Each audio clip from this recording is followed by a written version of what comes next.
आप किसी पर कटौती रखना जानकारी में है जी।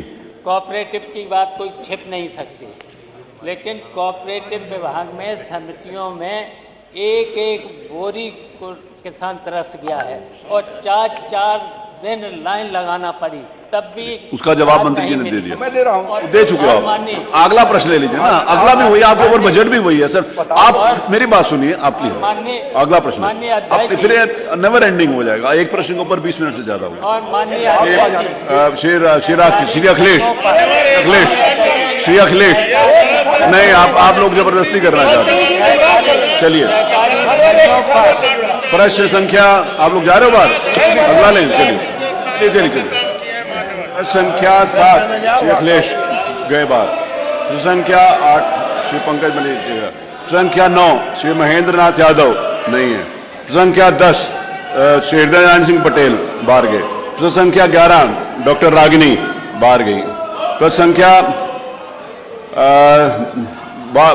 12 श्री अतुल प्रधान बाहर गए, संख्या 13 श्री मुकेश चंद वर्मा बाहर गए, संख्या 14 श्री लकी यादव बाहर गए, पद संख्या 15 श्रीमती आराधना मिश्रा मोना।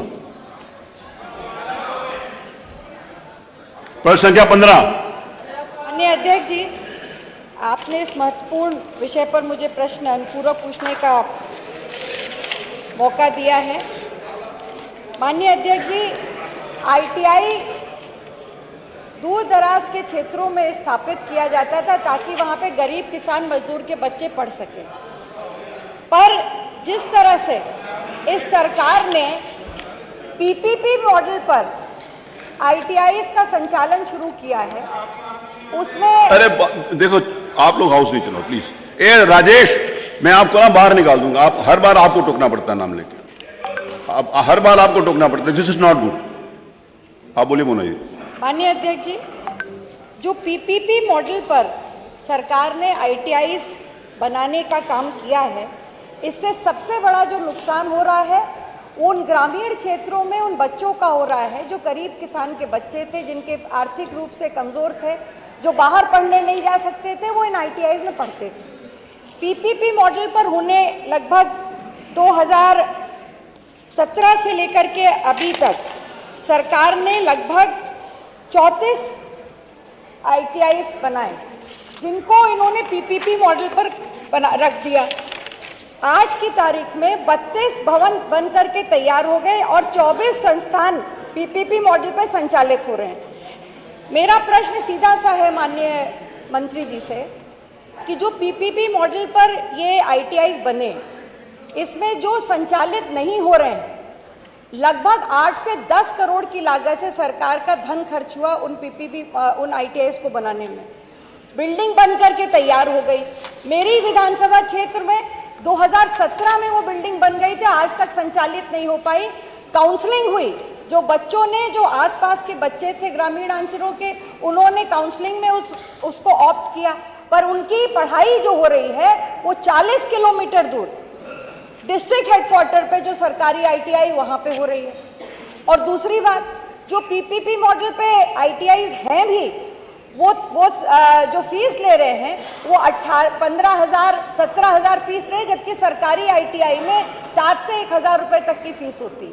तो ये आर्थिक बोझ जो पड़ रहा है इन बच्चों के ऊपर, वो कौन पूरा करेगा?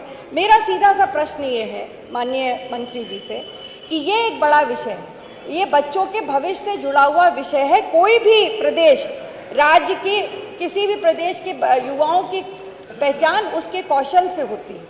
अगर इन बच्चों को, पहला सवाल मेरा ये है कि जो पीपीपी मॉडल पर सरकार ने आईटीआईज करे हैं, क्या इस पर पुनर्विचार करेगी और उनको सरकार द्वारा संचालित कराएगी? यदि नहीं, तो क्या जो फीस ज़्यादा ली जा रही है पीपीपी मॉडल पर, क्या उस पर कोई अनुबंध सरकार लगाएगी कि ये फीस कम ली जाए? और तीसरा, जहाँ पे ये बिल्डिंगें बन करके तैयार हो गई, जैसे मेरी विधानसभा क्षेत्र में लालगंज में आईटीआई बन के तैयार हुआ, वो 8-7 साल से संचालित नहीं हो पा रहा, तो क्या उन पर स्टाफ का रिक्रूटमेंट करके और सभी आईटीआईज को जो नहीं चालू हो पाए हैं, बिल्डिंगें तैयार हैं, स्टाफ का रिक्रूटमेंट करके उनको संचालित कराएगी? मेरे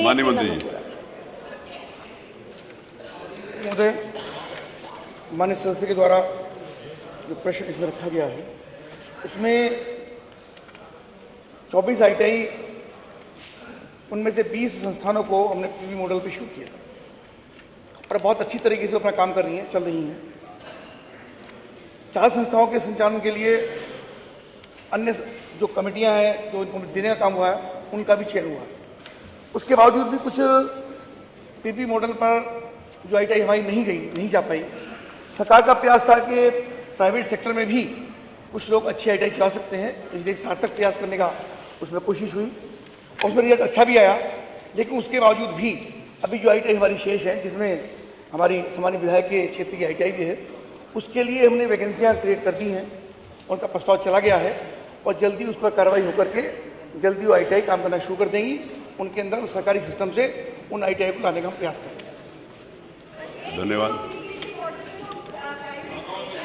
ज़्यादा पैसा फीस के नाम पे ले रहे, क्या उन पर कुछ सरकार नियंत्रण करेगी, ये भी बता दें माननीय मंत्री जी। कि जो पीपी मॉडल पे उनको छूट दी गई, 30% एडमिशन सरकारी स्तर पर होंगे, जो सरकारी मॉडल है उसी रेट पर।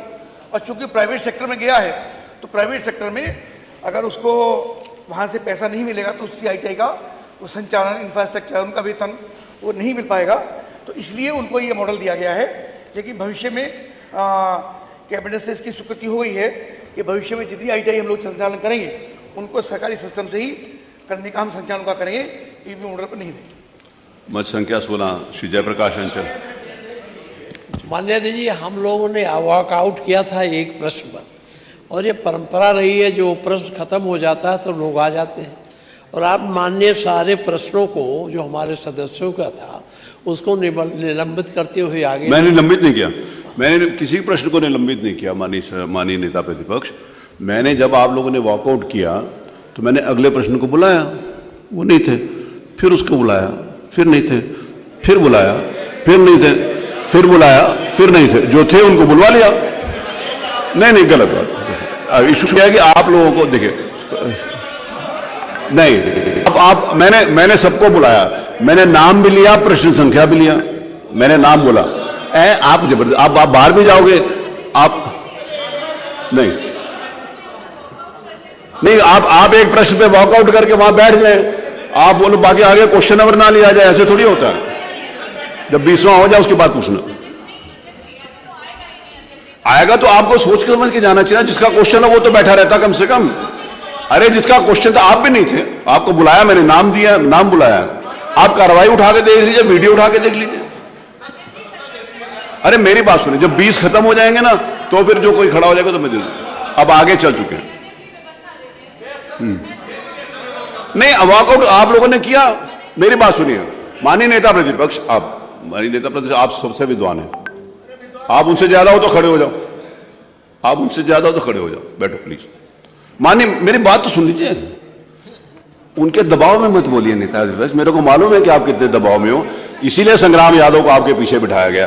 संग्राम Yadav, this is not good. आप माननीय नेता प्रतिपक्ष को दबाव डाल के जबरदस्ती बुलवाना चाहते हैं, ये अच्छी बात थोड़ी है। देखिए, अनुचित बात है। देखिए, ये दिस इज नॉट गुड। मानवर, हम आप पर दबाव नहीं डाल सकते, ये परंपरा नहीं है और आपके मेरी बात सुनिए, हम लोग पूरी तरह से स्वीकार करते हैं। लेकिन मानवर, ये है हमेशा होता रहा, आप भी करते रहे, हम लोग भी करते रहे, जितने लोग बैठे करते रहे। ऐसा नहीं कि एक बार चले गए तो सारे प्रश्न ही निलंबित हो जाएंगे। निलंबित नहीं किया, एक भी प्रश्न निलंबित नहीं किया, एक भी प्रश्न निलंबित नहीं किया। आप कार्रवाई उठवा के दिखवा लीजिए, एक भी प्रश्न निलंबित नहीं किया। अगर समय हो मानवर तो फिर ये अगर समय होगा तो आपको बुलवा लेंगे, अगर समय होगा तो आपको बुलवा लेंगे, अगर समय होगा तो आपको बुलवा लेंगे प्लीज। जो मैंने बोल दिया, समय होगा तो आपको बुलवा लेंगे। चलिए अगला प्रश्न श्री जयप्रकाश अंचल।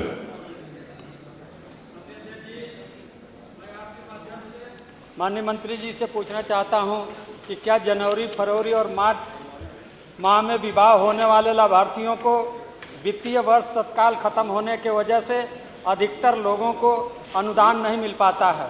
क्या सरकार जनवरी